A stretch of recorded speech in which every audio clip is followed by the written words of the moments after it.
Tá cursando aqui, gravando, mas ainda não ficou vermelhinho. Agora ficou, beleza. Então vamos lá, galera. Nossa ideia é continuar o processo de semana passada, onde a gente viu as transmissões sinápticas. Vocês fizeram uma atividade essa semana, né, que era de explicar a sinapse elétrica e a sinapse química. Espero que vocês tenham desempenhado bem o papel. Eu vou olhar quando terminar aqui. Todo mundo pode entregar. Tenta entregar ainda hoje, quem não entregou, tá? Aqueles trabalhinhos semanais que no final contam para ajudar a gente. E aí, galera, a gente conversou que esse processo, né, do estímulo chegar, do estímulo ser transferido para uma outra célula, esse estímulo que a gente tanto fala, ele é denominado um impulso elétrico. E impulso elétrico porque realmente ele é elétrico, tá, gente? É como se fosse um choque, é como se tivesse um fio que a gente pega ele da tomada e encostasse aqui no nosso cérebro, e ele pega esse choque e ele transmite para o próximo, transmite para o próximo. É um impulso elétrico, inclusive a gente mede ele em volts. Igual a nossa tomada, 110 volts, ou 220 volts. É a mesma coisa, o nosso cérebro tem uma voltagem aí que a gente consegue passar essa informação como se fosse um choque elétrico, tá? Essa transformação, né, de uma informação que é uma informação neurológica, né, um pensamento, uma sensibilidade, né? Por exemplo, eu pisei numa taxinha. Para eu entender, né, que essa taxinha é uma taxinha, os neurônios passam esse choque elétrico lá do meu pé, lá para o meu cérebro, e aí os meus neurônios, né, que são as células que estão lá no cérebro, elas têm essa capacidade de interpretar esse choque e ele entende. Esse choque específico que chegou aqui é uma taxinha que o Rodrigo pisou. E aí acontece aquele processamento todo lá no nosso encéfalo. Então, galera, o processo de transmissão sináptica e esse processo de passagem dos estímulos, ele é um processo muito interessante, né? Nossos corpos são máquinas de verdade, né? Máquinas que, inclusive, como se a gente fizer uma referência aí com o computador, né, galera? É uma máquina, inclusive, que pega vírus, fica doente. Quando a gente usa muito, ela sobrecarrega, a gente tem que dar uma relaxada. Então, o nosso corpo ele é muito perfeito, ele funciona em harmonia completa o tempo todo. E aí, quando você começa a estudar, você fica pensando, gente, como é que pode nada dar errado, né? Como é que pode todos os neurônios passarem a informação, um choquinho não confundir de um lado com o outro, e para as áreas específicas de cada cérebro, de cada pessoa. São máquinas muito perfeitas, assim, muito bem desenvolvidas. Hoje, galera, nós vamos tentar entender como que esse choque elétrico acontece, né? Como que esse choque vira realmente um que a gente chama então de potencial de ação, né? Que é esse estímulo sendo passado aí na membrana do nosso neurônio, tá? Bom, qual é a unidade básica funcional do nosso sistema nervoso, galera? Por favor, hein? Por favor. Qual é o nome da célula, que é a unidade básica de todo neurônio, de todo o sistema nervoso? Já até falei a resposta. É o neurônio, né, galerinha? Por favor, hein? O neurônio, rapaziada. Então, neurônios são células, né? Juntando aí o que a gente viu nessas 3 aulas, galera. São células que possuem um processo que a gente chama de excitabilidade elétrica. Poxa, Rodrigo, o neurônio fica excitado? Lembra excitado? Aquela coisa lá da cama? Pois é. O neurônio, ele é capaz dele se animar sozinho, igual aquelas regiões lá genitais da galera. Beleza? Então, o neurônio, ele tem essa possibilidade de ficar acordado, né, de se animar toda vez que tem algum tipo de estímulo que gere um potencial elétrico, tá, gente? Uma estabilidade elétrica. Então, ele responde a estímulos e converte esses estímulos em parte elétrica. E aí, a partir de agora, né, a gente já está falando sobre isso há um tempo, a gente chama, então, esse estímulo, essa possibilidade elétrica aí do neurônio se animar de potencial de ação. Toda vez que a gente tem, então, um estímulo dado, tipo o órgão genital masculino, toda vez que ele vê uma mulher pelada ou um homem pelado, dependendo da pessoa, né, o órgão genital vai ficar o quê? Excitado, certo? Então ele vai crescer, vai ficar cheio de sangue, né? Isso acontece também com o neurônio. Toda vez que ele vê um estímulo, pisei numa caixinha, tá vindo uma barata voadora, né? Todos os estímulos que a gente sempre fala, externos ou internos, o neurônio ele se excita, ele sozinho ele fica animado e ele começa a gerar então o que a gente chama de potencial de ação, tá? Estímulo, galera, que a gente está chamando. O que é um estímulo, né? Que vai excitar esse neurônio?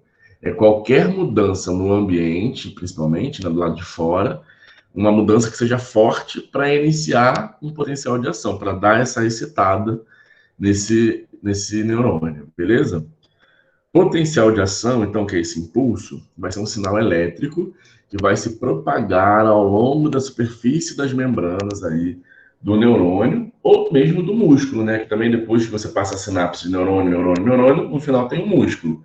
E o músculo também tem essa capacidade, tá, galera? Essa excitabilidade elétrica. Se o músculo levar um choque, ele também contrai.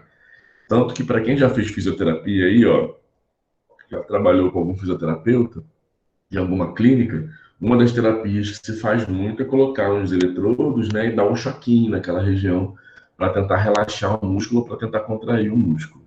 Né? Então, o músculo, se você der um choquinho elétrico no músculo, lá na fibra, ele também contrai, tá? Igual o neurônio. Diga, pode falar, tá, gente?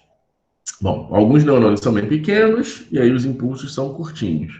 Alguns neurônios são longos, né? O corpinho está lá em cima e ele desce, desce, desce. Lembra que são células microscópicas, mas são muito longas, né? O axônio desce o maior percurso. E aí ele percorre um percurso longo, né? Alguém vai falar alguma coisa? Eu vi o microfone abrindo aí. Então, os neurônios são células altamente especializadas que não conseguem se proliferar, né, galera? Tem esse problemão aí que a gente conversou desde o primeiro período. Então, qualquer pessoa que tem um problema no cérebro, aquele problema vai persistir o resto da vida. A pessoa não consegue ter novos neurônios, né, novas mitoses e reprodução de célula, tá? Os oligodendrócitos, que são células da glia, né, aquelas células em volta, um tipo de célula da glia que tem, inibem a regeneração neuronal. Lembra? A mielina que sai do oligodendrócito, ela não é uma mielina que regenera. Então, Professor, neurônio, bel, pode falar. a Milena está perguntando aqui se o processo de cãibra pode-se dizer que é uma excitação muito grande dos neurônios. Na verdade, não. A cãibra tem mais associação com o músculo mesmo. O músculo, geralmente, ele fica, por exemplo, quando você está sentado fazendo o número 2 no vaso, e aí aquela tampa do vaso às vezes é bem mais rígida de madeira, né? E aí você comprime aqui atrás os seus dois nervinhos ciáticos, as duas coxas. E aí às vezes você vai levantar do vaso e está com as duas pernocas dormentes, ou uma só. Aconteceu por quê? Porque você comprimiu a passagem do neurônio ali naquele que iria inervar aqueles músculos da perna. E aí, por causa dessa compressão, que acontece muito rapidinho, né, em alguns minutos, a vascularização e toda a informação neural para de chegar.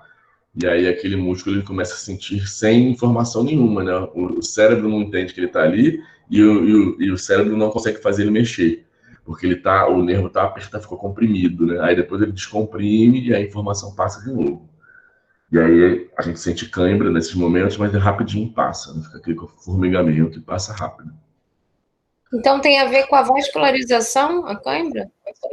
Tem a ver com a interrupção da passagem do nervo, né, dos neurônios daqueles nervos, e tem a ver um pouco com a falta de suprimento sanguíneo naquele músculo.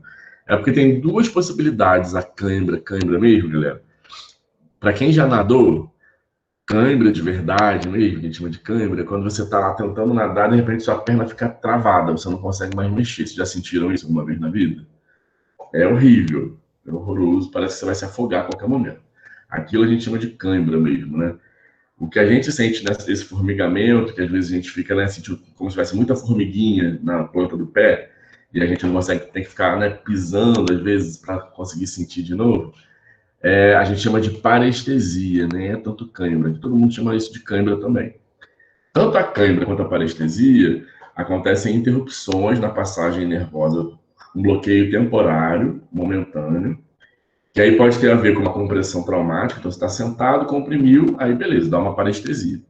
Ou pode ser com o uso intenso da musculatura. Então, quando você está nadando, você está contraindo muito tempo a sua pernoca, teu músculo, sei lá, você não está bem alimentado, mal nutrido, né, com algumas vitaminas, e aí o músculo ele sente falta, e aí ele entra numa contração constante ali, como resposta fisiológica de uma deficiência de carga que você deveria ter e não tem. E aí o músculo contrai sozinho e fica em cãibra, que é horrível. E aí tem mais a ver com alteração vascular, nutricional e muscular, e essa dormência que dá na pernoca é mais a ver com a parte neurológica, assim, neuronal, sabe? Então, a questão de sempre comer banana antes dos treinos tem a ver com essa reposição dessas... É bem comum, quando você está num exercício de muita intensidade, galera, é bem comum que você chegue no ápice assim, do gasto calórico, gasto energético do seu corpo, né? Por isso que é bom fazer exercício físico, inclusive, né? Porque aí você vai usando todas suas... Gente, tudo demais. As suas reservas. Então, por exemplo, eu estou bem alimentado agora. Comi alguma coisa, bebi alguma coisa. Vou fazer um exercício físico.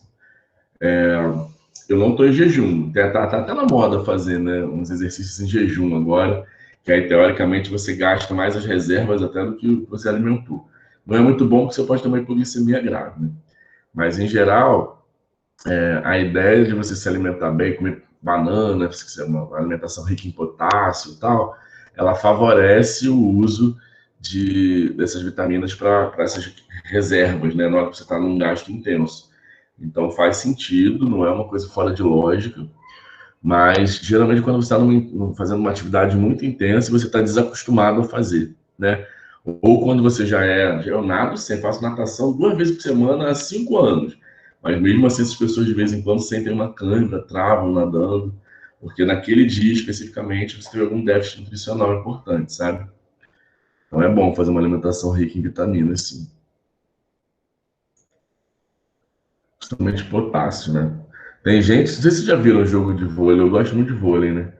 E a galera fica comendo banana, quando vai para aquele intervalo do jogo, só mata uma bananinha ali, só para manter ali glicemia e gasto calórico e as reservas boas. Bom, galera, nossa unidade fundamental então é o neurônio, né? Que é excitável. Essa é a parte importante. Neurônio é formado por 3 partes, por favor, hein, galera? Um corpo, né? Que vai ter aquele núcleo, os dendritos, que são os cabelinhos em volta do corpo, e o axônio, que a gente estuda pra caramba, né? Que é aquela região onde tem a mielina. Então o desenho é esse aqui, ó. Um corpo neuronal avermelhado aqui, com o núcleo no meio. Os dendritos, ó, que estão aqui em volta do corpo. E saindo do corpo, né, você vai ter aqui, então, essa região alinhada, alongada, que a gente chama de axônio, né? E o axônio ele vai ter terminais de transmissão, né? Podem ser bipolares, multipolares, por aí vai, né? Que é onde a gente estava estudando semana passada, aqueles botões terminais, né? Aquele neurônio pré-sináptico. Então, a informação, a gente excita, né? Chega um estímulo nesse neurônio e ele passa a informação através do axônio, tá?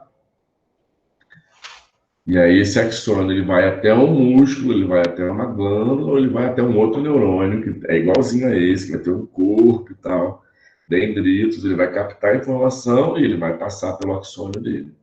E vira, então, né, um ciclo. Só para constar, galera, que é importante, né, a gente vai falar disso hoje, nos axônios, ó, nós temos esse azulzinho. O que é o azulzinho? A bainha de mielina. Por que é importante bainha de mielina, rapaz? A bainha de mielina, ela é uma bainha que fica em volta dos axônios e que faz um impulso elétrico, ao invés de ser contínuo, né, ir lá até o final, o impulso vai pulando, né, vai saltando de bainha em bainha.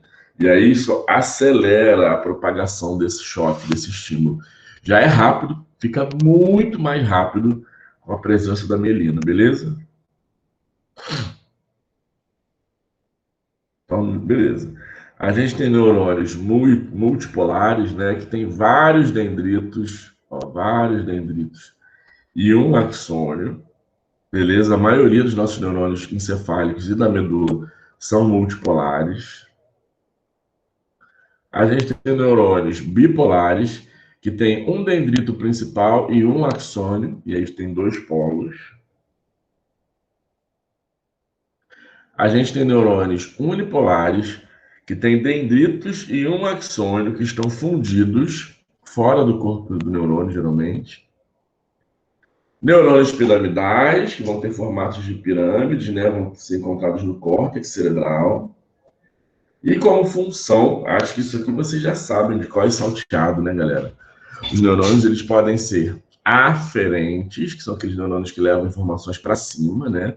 Levam sensações, sensibilidades. Então, a gente vai ter receptores, né, nas terminações distais, ou estão localizados imediatamente após os receptores sensitivos. Então, galera, o que isso quer dizer? Aqui na minha mão, na minha pele, né, eu tenho receptores que vão estar ligados diretamente com o neurônio sensitivo, que vai levar essa informação, então, da minha mão, entra pela medula, faz sinapse, né, com outros neurônios e vai lá para a minha área de sensações, beleza? Passa pelo tálamo, na sensibilidade, depois vai lá para o meu giro pós-central. A gente conversou até sobre isso ontem, né, quem estava na aula, né? Então, esse caminho de sensações do tálamo até o giro pós-central acontece com sinapses, né? São 3 neurônios que levam a informação para cima. O receptor, né, que conecta aí com o primeiro. Aí o primeiro entra na medula, encontra o segundo vai até o tálamo, encontra o terceiro sai do tálamo, vai para o giro pós-central, que é aquela região atrás do sulco central, daquele arco de cabelo, que você vai ter, então, a S1, né? A área sensitiva primária da gente, que interpreta as nossas sensações todas. Tá? Então, esses são os neurônios aferentes. Nós temos também os neurônios eferentes, né, galera? Que são aqueles neurônios que descem com informações. Eles vão estar saindo lá do seu córtex motor, lá na M1, à frente do sulco central, no giro pré-central. E eles vão descer, né? Vai descer o primeiro neurônio, encontra o segundo, cruza, né, no bulbo, lembra?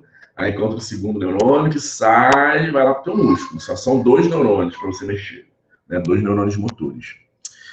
E pode existir o que a gente chama de interneurônios, né? Ou neurônios de associação. Eles vão estar localizados, principalmente no sistema nervoso central da gente, entre um neurônio motor e um neurônio sensitivo. Então, entre esses dois, você vai ter ali o que a gente chama de interneurônio, que vão, né, processar a informação sensitiva e transformar em informação motora para descer a informação de resposta, tá? E aí, ó, é mais ou menos isso aqui, ó. Tu tá lá com o seu dendrito lá na sua mão, aí o neurônio sensitivo pega essa informação que tem uma coisa espetando o som. Aí essa informação vem, entra na medula. Aí, se for um reflexo, por exemplo, você tirar rápido uma coisa, o interneurônio que já está lá na medula, ele já conecta aqui com o neurônio sensitivo, manda a informação para o neurônio motor, que já desce a informação eferente para chegar no músculo e tirar a tua perna daquele lugar. Isso é bem comum em reflexo, né, gente? Calma aí que alguém entrou. Tá aparecendo sim. Oh, meu Deus. Falem comigo, gente. Eu não estou... Tenta sair e entrar de novo, Gabi. Tá aparecendo, Gabi. Tenta sair e entrar de novo. Pode ser uma boa ideia mesmo.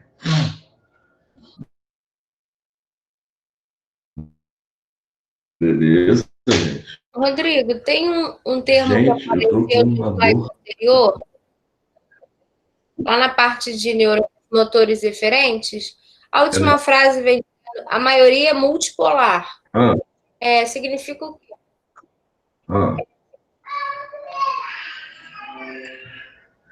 Então, lembra que os neurônios multipolares, Gabi, Cris, são esses neurônios aqui, ó, tem muitos dendritos e tem um axônio. A maioria dos neurônios, né, que vão estar ali interpretando as informações, esses interneurônios, eles são multipolares, eles têm muitos polos, muitos dendritos. Principalmente nessas questões motores, é isso? Principalmente nesses interneurônios, que é o cara que vai chegar uma aferência e vai descer uma eferência. O cara que liga o aferente com o eferente, ele é multipolar. Ah, entendi. Sacou? Beleza. Ô, professor. Aí, oi, diga. Todo neurônio tem bainha de mielina? Não, boa pergunta. Não sei quem foi, mas foi uma boa pergunta. Tem neurônios de... Ah, desculpa, eu não ouvi de novo. Fala. Não, eu tô dizendo, fui eu, Hanna.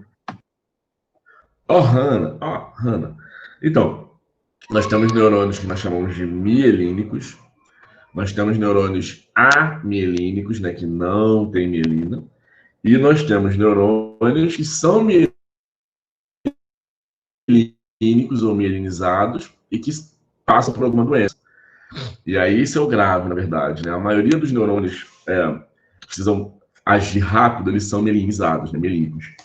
Quando você tem uma doença desmielinizante, aí tem várias, né? Esclerose múltipla, Guillain-Barré, um monte de doença desmielinizante. Vai perdendo a mielina, dos neurônios que têm mielina. E aí aquela informação que deveria ser mega rápida começa a ficar lentificada. Aí a pessoa começa a ficar com problema na fala, problema para engolir, problema para mexer, problema para sentir as dores, beleza? Mas tem os dois tipos e ainda tem as doenças que tiram a mielina dos mielinizados. Mas na aula de hoje a gente vai chegar a ver esses neurônios amielínicos? Sim. Ah, tá. Então, beleza, ó. Aí nós temos uma imagem, né, do neurônio, bonitinho aqui, amarelo. E para lembrar vocês que a unidade básica do sistema nervoso é o neurônio. Porém, nós tomamos sós. Não existe só neurônio, né, galera? Tem as células da glia, né, da neuróglia, lembra? Tem astrócito, oligodendrócito, célula Schwann, célula ependimária, né? Micróglias. E essas células, ó, rosinha, azulzinha, elas ficam aqui em volta do neurônio, no sistema nervoso todo, tanto central quanto periférico. Em volta dos neurônios está cheio de célula da glia, tá? Essas células da glia suportam, nutrem, protegem os neurônios. As células da glia têm divisão mitótica, então elas proliferam, tá? E são bem menores em tamanho, mas tem muito mais célula da glia do que neurônio, tá, gente? Então, ó, o oligodendrócito, essa azul clara, é uma célula muito importante que só tem no SNC, sistema nervoso central. É a célula que produz a mielina, né, dos neurônios centrais. A mielina azulzinha clara, aqui, essas bainhas, tá? Astrócito, ó, que pega o vaso sanguíneo vermelhinho e leva a nutrição para o neurônio. As micróglias, que ajudam ali na proteção. Célula ependimária, que fica aqui rosinha. Tem muita célula da glia legal, tá? Tem uma tabela, para quem gostar aí de estudar neuro, que é super interessante, falando aí das células da glia do sistema nervoso central, e depois vai ter uma tabelinha das células da glia do sistema nervoso periférico, e fala qual é a função de cada uma. Então, ó, astrócito, que sustentam e protegem, as micróglias, que protegem, né, fazendo fagocitose de organismos invasores. O oligodendrócito produz a bainha de mielina. As células ependimárias revestem, né, os ventrículos, são aqueles buracos que tem no nosso encéfalo, lembra? Tem 4 ventrículos. E também reveste o canal da medula. Vão ajudar a formar o líquor, auxilia a circulação do líquor, né, do plexo corióide. Lá no plexo corióide é cheio de célula ependimária. Beleza? E no sistema nervoso periférico, né, depois que o nervinho sai da medula e vai para o teu corpo, que aí tem uma imagem aqui do nervo, ó, bem grandão, calibroso, ele também é cheio de axônios, né? A gente sabe disso, axônios indo e voltando, né? E esses axônios também, desses neurônios aqui, também são envoltos por células de glia, tá? Nós temos células Schwann e células satélites, tem menos células, tá? No periférico. As células Schwann vão produzir a mielina, né? No axônio do sistema nervoso periférico, que é a função do oligodendrócito lá no central. E as células satélites vão sustentar os neurônios nos gânglios, tá? Regulando a troca de material entre o neurônio e o líquido que está fora do neurônio, que a gente chama de líquido extracelular, né? Ou intersticial. Então, a gente também tem célula da glia no sistema nervoso periférico, tá, gente? Aí, ó, para quem está querendo falar sobre mielina, galera, a axônio da maioria dos neurônios estão envoltos por uma bainha chamada bainha de mielina, né? Que é um revestimento de muitas camadas de lipídio e proteína, uma camada de lipídio, gordura, tá? A bainha de mielina, ela isola o axônio e aumenta a velocidade da condução do impulso nervoso. Então, além de fazer o isolamento, né, daquele choque, como se fosse a fita isolante. E alguém entrou agora, deixa eu aceitar, galera, fez um barulhinho aqui para mim. É a Maria José.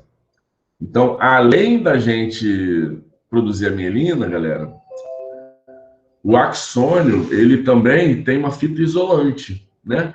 Igual a fita isolante que a gente isola aí para a gente não levar um choque quando a gente pega num fio que está desencapado, a mielina é a mesma coisa, é uma fita isolante, ela é um isolante, né, do neurônio para aquele choquinho passar batido, passar direto, não dar choque no resto do corpo, tá, gente? Beleza? Então a bainha de mielina é super importante. No sistema nervoso central, quem produz a mielina? Oligodendrócito. No sistema nervoso periférico, quem produz a mielina? As células Schwann, tá?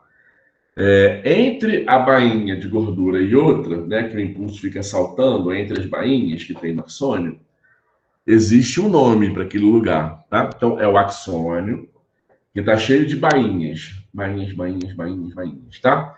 Entre uma bainha e outra, o nome do lugar é nódulos de Ranvier. Eles são intervalos, né? Quando o axônio é longo, é um intervalo que tem entre uma bainha e outra, tá? Axônios que tem bainha, são os axônios mielínicos. Axônios que não têm bainha de mielina são os amielínicos, tá? A quantidade de mielina aumenta do nascimento da gente até a gente ficar, né, na idade madura e adulta.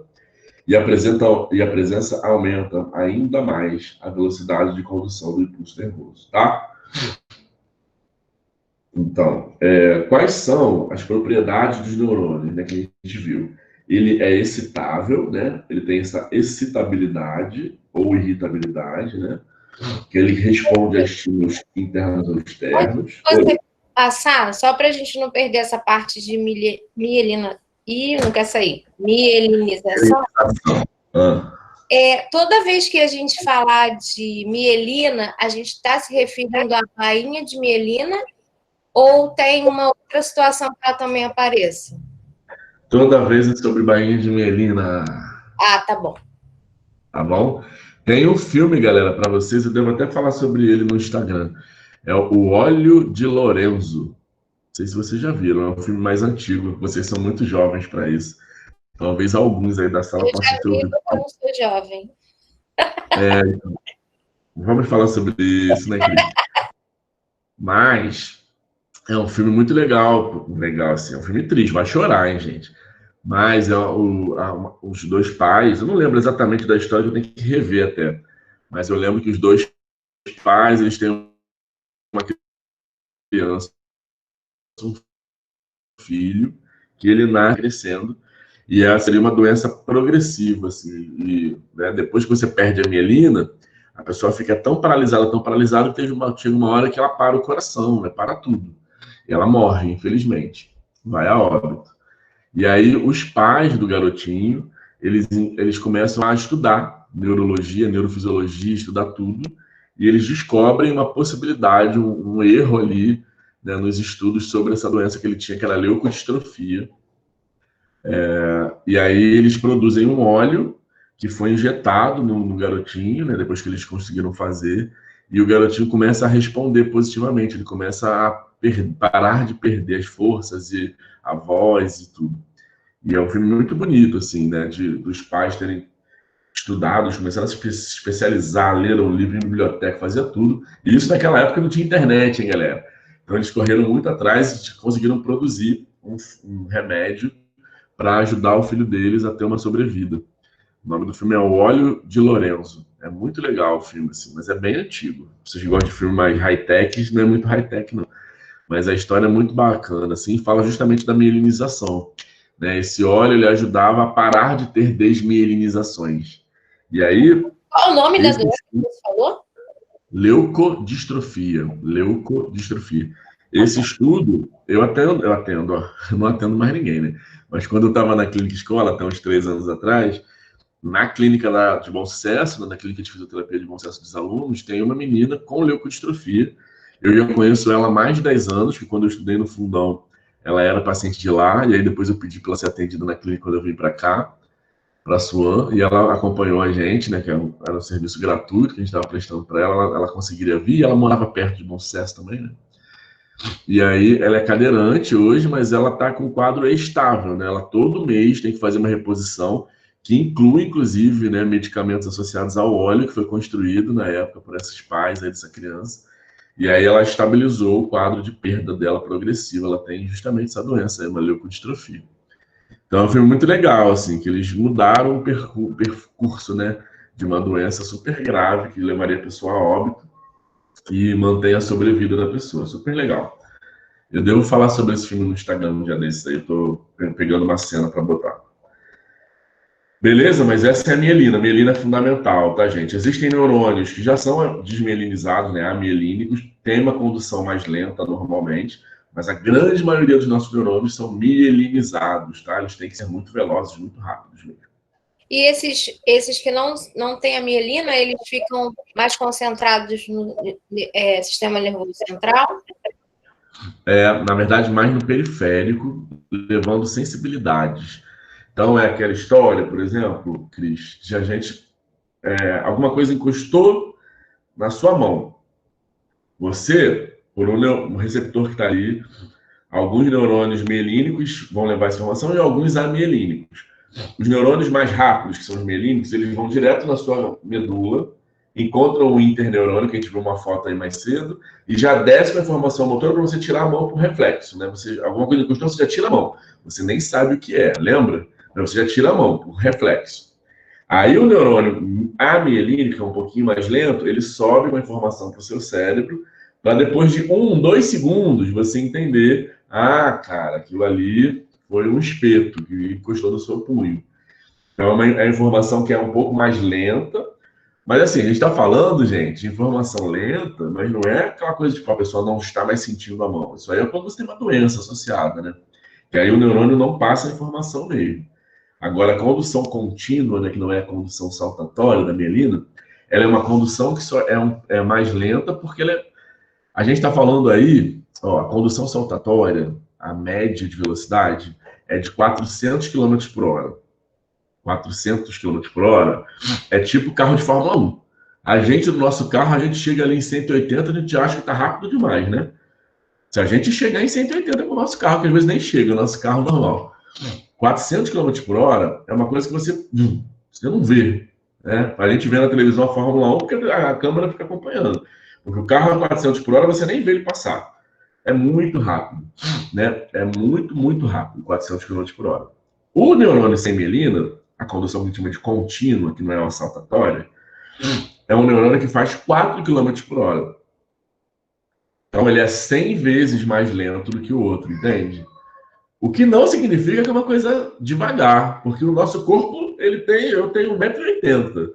Uma coisa que anda a 4 km por hora num corpo de 1 metro, ainda assim é bem rápido, né, galera? Então a gente não precisa se preocupar assim, meu Deus, não, sabe? A não ser que você tenha uma doença associada, tá?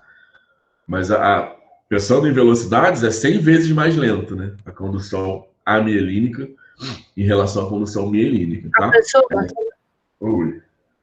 A Emanuele não está conseguindo entrar na aula. Nenhum dos 2 links estão funcionando para ela. Ela acabou de mandar mensagem para o senhor, mas não sabe como vai fazer. Ela tem que entrar com o e-mail Soul e Suan. Provavelmente é esse o problema. Tá, eu vou ver aqui. O link está funcionando normal. Tá todo mundo aqui, né? Estranho. Vê se ela consegue reiniciar, porque ela tiver o celular ou o computador, e ver se ela consegue entrar sem ser o e-mail do Gmail, normal, entrar com o e-mail SouUniswan, e aí clicar no link. Às vezes o problema é no e-mail SouUniswan. Eu também, às vezes, quando eu vou abrir a reunião, aparece o meu Gmail. Ih, não é esse Gmail, não. Aí eu saio e entro com o SouUniswan. Professor, uma dúvida, eu não sei se cabe agora, mas vocês tinham falado anteriormente sobre a síndrome de Guillain-Barré, acho que é esse nome, né? O que tem a ver isso com a época de chikungunya, que muita gente pegou e teve esse problema? Boa. Seguinte, a síndrome de Guillain-Barré, ela é uma doença que a gente chama de doença autoimune. Não sei se vocês já ouviram falar esse termo na faculdade, mas são doenças que, sem nenhum motivo, a nossa imunidade, o nosso sistema imunológico, né? Então, no nosso sangue, a gente tem glóbulos vermelhos e glóbulos brancos. Isso é biologia lá do segundo grau, né? Gente, vou espirrar. Respirei, tudo bem. Eita, nós! Acordei hoje com a rinite atacada, hein? Meu olho coçando. Então, vamos lá. Aí, esses glóbulos brancos que estão no nosso sangue, né, circulando por todo o nosso corpo, eles são nossos agentes imunológicos, né? Então, o que acontece? Esses agentes, eles ficam procurando antígenos, que a gente chama, né? Que são vírus, bactérias, né? Qualquer corpo estranho que está circulando no nosso, que a gente respira e a gente, enfim, adquire. Doenças autoimunes é quando o nosso sistema imunológico, sem um motivo aparente, começa a atacar as nossas células do nosso corpo, pensando que nossas células são antígenos. E isso pode acontecer em um monte de doenças, que a gente chama de doenças autoimunes, tá? No sistema nervoso, a Guillain-Barré é uma doença autoimune. Então, o que acontece? Nosso sangue circulando aí com nossa imunidade, os nossos anticorpos, né? Encontram um neurônio, na verdade, encontram o nosso nervo, né? A Guillain-Barré acontece nos nervos periféricos, tá? Depois que sai da medula. Então, os braços, nas pernas. E no peito, né? Na cabeça, no nosso nervo facial.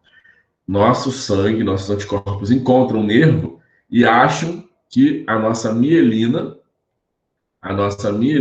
é um antígeno, é um vírus, é uma bactéria. E aí o que o nosso anticorpo faz? Começa a comer, a degradar, a destruir a nossa mielina. Tá? Então é uma doença que a gente chama de doença desmielinizante, porque os nossos anticorpos, nosso sistema imunológico, do nada, começam a agredir a nossa mielina dos nossos nervos todos, nossos neurônios da perna e do braço e do tronco, né, que é periférico, a Guillain-Barré. E aí a pessoa começa a ficar com desmielinizações, e aí a pessoa começa a parar de conseguir mexer, porque aí o neurônio está sendo destruído naquela direção, começa a parar de sentir, e essa doença, né, Guillain-Barré, ela ataca bilateralmente. Então os anticorpos começam nas duas mãos, depois vão para os dois punhos, aí vai para os dois antebraços, depois os dois cotovelos, e vai subindo. Mesma coisa na perna, começa nos dois pés, aí vai subindo para o joelho, vai subindo para a coxa, vai subindo para o quadril, vai subindo para o tronco. E a pessoa vai ficando paralisada, ela vai parando de conseguir se mexer. E é grave isso, né? Então a pessoa, quando percebe, ela vai logo para o hospital, geralmente. E aí, enfim, pode ser Guillain-Barré. O que tem a ver com a questão do mosquito, aí, desse bendito, desse Aedes aegypti, é que, infelizmente, por algum motivo, a picada do mosquito está desenvolvendo essa doença autoimune, né? Por causa da picada do mosquito, as pessoas começam a ativar o sistema imunológico para que o sistema imunológico comece a comer as mielinas alheias ali que não deveriam ser comidas e mastigadas. E isso tem acontecido. É uma doença que já existe bem antes, tá, galera? Parece que Guillain-Barré surgiu agora, em 2015, né? Guillain-Barré sempre existiu. Eu estudei isso na faculdade em 2005, há 15 anos atrás. Então sempre existiu. Só que não era tão, né, conhecida, porque é uma doença mais, né, uma doença dessas que ninguém conhece, só quem é da neuro que conhece.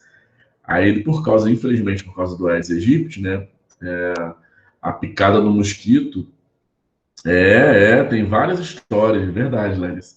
É uma doença bem antiga, de verdade, tá, galera?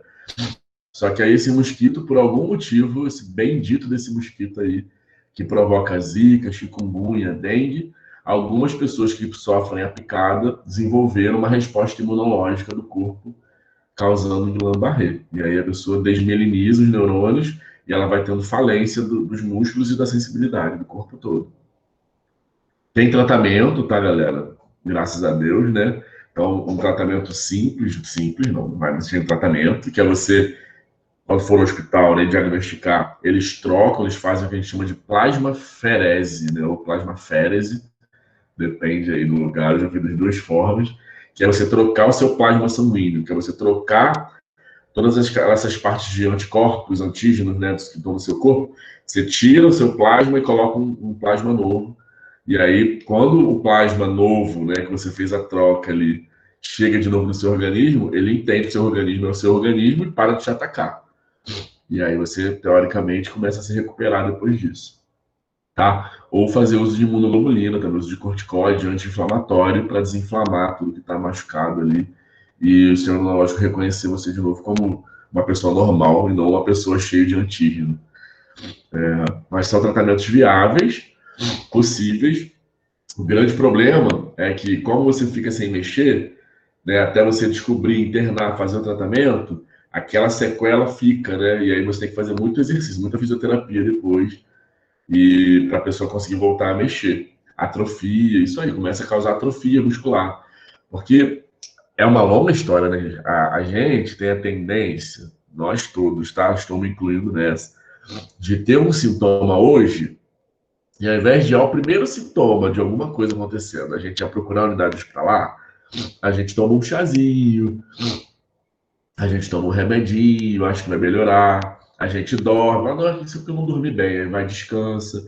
E aquelas horas ali que você perde, né, de acompanhamento clínico, podem ser horas em que seu músculo está ali, ele estava começando a ficar dormente, começou a perder a força, você olha e fala, que estranho, será que eu dormi mal, né? Meu dedo não está mexendo. Agora o outro dedo não está mexendo. Eu vou dormir essa noite, amanhã eu vou estar bem. Quando amanhece, o braço já não está mexendo, sabe? Então a doença ela vai progredindo. A Guillain-Barré tem uma progressão de 1 semana. Né? Ela vai crescendo, crescendo, crescendo, seus músculos vão parando. Então a pessoa tem que procurar uma unidade hospitalar rápido, para ela ser tratada rápida e as sequelas ficarem pequenas. Quanto mais tempo demorar para fazer o tratamento, mais músculos vão atrofiando. E aí depois você tratou, você não está mais com Guillain-Barré, só que você está sem conseguir mexer a mão, está sem conseguir mexer o pé, porque a informação ela vai voltando devagar, né? A mielina ela vai ter que rebrotar, né? A célula Tivan faz um neurônio que cresce de novo, lembra? Que a mielina ela vai crescendo de novo na direção do teu braço. Mas aí você tem que fazer muito exercício e tal. Beleza? Professor, essa doença pode ser reincidente? Pode. Tem. Bom, até a última vez que eu vi, Guillain-Barré tinha uma reincidência de até 30%. De 1 a cada 3 pessoas acaba podendo ter de novo. Professor, Oi. mas aí no caso, por exemplo, a pessoa ela demorou muito a enfim, descobrir, né, a enfermidade, e no caso, quando ela começa o tratamento, então ela não consegue voltar 100%, né? Quando começa, não. Quando Porque o que começa, ela acontece? geralmente fica bem fraca. Muitas vezes, né? Até diagnosticar, porque assim, doença neurológica, gente, a gente parece tranquilo, mas não é, né? A pessoa chega lá sem mexer o braço, ela pode ter tido um AVC, ela pode ter tido só uma compressão na cervical, ela pode estar com um tumor na medula, ela pode ter um monte de coisa. Então, esse momento que investiga, né, demora, os exames às vezes demoram a sair, saem só no dia seguinte, saem depois de 2 dias. A ressonância, às vezes, não tem naquele hospital, ela tem que fazer fora. Enfim, né, existem todos os poréns aí da vida. E aí, esse tempo que ela não descobre é um tempo que ela está perdendo, que os músculos vão perdendo força. Quando eu ainda dava plantão de verdade, que agora eu estou só fingindo, há uns, 5 anos atrás, eu atendi uma menininha, eu trabalho ainda, né, no Hospital da Lagoa, né, no Hospital Federal da Lagoa, e no CTI pediátrico. E o CTI pediátrico da Lagoa, ele é referência para o estado do Rio todo. Então, às vezes, acontece uma coisa lá em Paracambi, lá em São João, não sei da onde. E aí eles mandam as crianças graves, né, que não tem tratamento legal no hospital de origem, eles transferem, vai todo mundo para lá. Então, criança do Hemorrio, criança de todos os lugares do Rio que ficam graves, acabam indo para o nosso CTI. E aí já chegou uma menininha super grande, devia ter seus 9, 10 anos, uma fraqueza, que não descobriu o que era no hospital de origem, internou, E ela começou a ficar com muita falta de ar. Porque o que acontece com a fraqueza, né? Você não sabe o que é. Ela está com fraqueza no braço, no punho, no ombro. Chega no momento que chega no seu tronco, né? A fraqueza, ela vai subindo, tem um padrão de subir, até você parar de mexer o corpo todo. Chega no tronco, você já não consegue respirar. E aí ela teve que ser entubada nesse hospital. Ela não era daqui do Rio, não vou lembrar de onde ela era, mas era dessas regiões, assim, né? De fora do centro da cidade. Eu não vou lembrar, não era Teresópolis também não, mas era uma área dessas assim, em volta da cidade. E ela chegou lá entubada, já com tubo na boca, sem conseguir respirar sozinha, e com uma fraqueza nos 4 membros. Graças a Deus, descobriu que era Guillain-Barré. Demorou esse tempo, porque ela ficou internada no hospital dela, e até chegar lá e investigar. Ela não mexia os 4 membros, não conseguia ficar sentada sozinha. Mas aí, com o tempo, né, ela foi fazendo fisioterapia no CTI com a gente. E aí ela sentou, ela conseguia sentar só segurando com a mão, mas ela ficou muito emagrecida, né? Toda atrofiada, os 4 membros. E aí ela sentava, se segurava, depois ela começou a botar o pé no chão, e aí ela saiu de lá, graças a Deus, bem, assim, ela não estava andando ainda, mas ela já ficava sentada, já conseguia ficar em pé, e aí ela voltou para o hospital de origem dela, depois teve alta. E aí, uns meses depois, ela apareceu lá no hospital, não foi no meu dia, infelizmente. Eu sou de domingo, né? Porque no dia de semana eu dou aula até sábado, então meu plantão é domingo. Ela foi no dia de semana lá, mas o pessoal filmou, botou no nosso grupo. Ela andando com a mãe de mão dada, super bonitinha, assim. Então, é uma doença que, graças a Deus, né, apesar de ser muito grave, e a pessoa ficar muito mal, né? A pessoa se demorar a diagnosticar, ela tem cura, né? Ela tem um tratamento e depois você faz reabilitação para você voltar a mexer e fazer suas coisas. Mas é bizarro, né? Um mosquitinho safadinho faz isso com a gente hoje em dia. É bem complicado. Certo? Vamos nós. Então, nossos neurônios, eles são excitáveis. Já nem lembrava onde a gente estava. E eles também fazem condutibilidade, né? Eles conseguem transmitir, eles fazem a condução. É como se você tem uma tomada, né? Então, o neurônio, ele excita e ele tem uma tomada que ele encaixa no outro, né, que seria aquele transmissor, e aí o choquinho passa adiante, tá? Então, legal. Toda vez que o neurônio recebe um estímulo que não gere, né, que não dê um choque, a gente fala, então, que não gerou potencial de ação. É um estímulo que é meia bomba, né? Então, é aquela coisa que ia gerar um potencial de ação, mas não gerou, foi fraco. Aí volta a ficar em repouso. Ia gerar um potencial de ação, mas não gerou. Aí volta e fica em repouso, tá? O nome disso é potencial graduado. São potenciais que não geram um choque, o potencial de ação.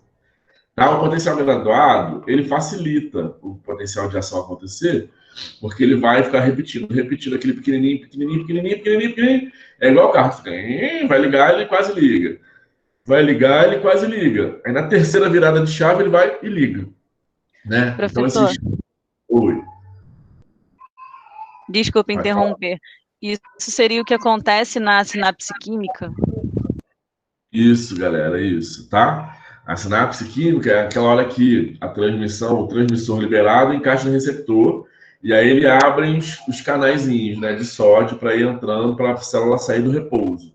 Se entra as células positivas, os íons positivos, num valorzinho baixo, que não gera o potencial de ação, né, que não chega naquele limite, aí a gente chama esse potencial graduado. Entrou um receptor, encaixou, mas ele não gerou potencial de ação. Se o receptor encaixa e abre canais e gera o potencial de ação, aí vira potencial de ação. Então a gente vai ter praticamente 3 potenciais, tá, gente? Potencial de repouso, que é a célula paradinha ali, em repouso. Quando vem o choquinho, e aí passa a transmissão química, né? O receptor encaixa no transmissor. Aí abrem os canais. Se esse canal abre e entra íons de sódio, que tira ela do repouso e ela consegue ficar excitada, né? Entra 15, lembra aquele limite que são 55? Se entra sódio o suficiente para tirar ela do repouso, bum, potencial de ação. Se entra sódio, mas só entra um pouquinho, não é suficiente para tirar ela do repouso, a gente chama isso de potencial graduado. Ainda não explodiu, não ligou o carro. Está só entrando devagarzinho, parou de entrar. Entra mais um pouquinho, parou de entrar. Entra mais um pouquinho, aí chegou no limite. Aí explode, faz potencial de ação. Então a gente tem o potencial do repouso, os potenciais graduados, que não alcançam o limite, e o potencial de ação, que é quando entra e alcança o limite, e aí a célula despolariza. Beleza.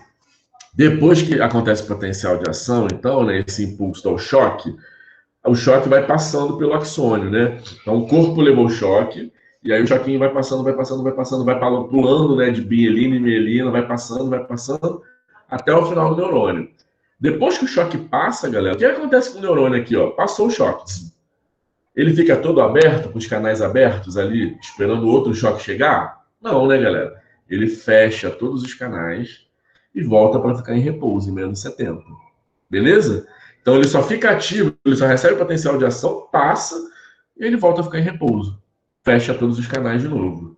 Tá? Então o potencial de ação ou o impulso, né, é uma sequência de eventos muito rápidos que vai inverter o potencial de membrana, né, lá dentro da menos 70. Quando o potencial de ação explode, ele vira mais 70, né, ele entra todos os íons de mais. E depois, ó, em seguida, restaura e fica em repouso, volta a ficar negativo. Tá? Então, abre todos os canais de sódio quando chega no limite. Entra todos os sódios positivos. Ele era menos 70, menos 55, né? Quando chega no limite é menos 55. Aí ele explode, blum, vai até o mais 50, o choque passa, aí ele fecha todos os canais de novo e fica menos 70. Tá? Então ele começa a expulsar esse sódio para fora, que nem na bomba de sódio e potássio? Então vai passivamente, não precisa nem gastar energia, tá? Então, só esse simplesmente potencial de membrana é sinônimo de estado em repouso?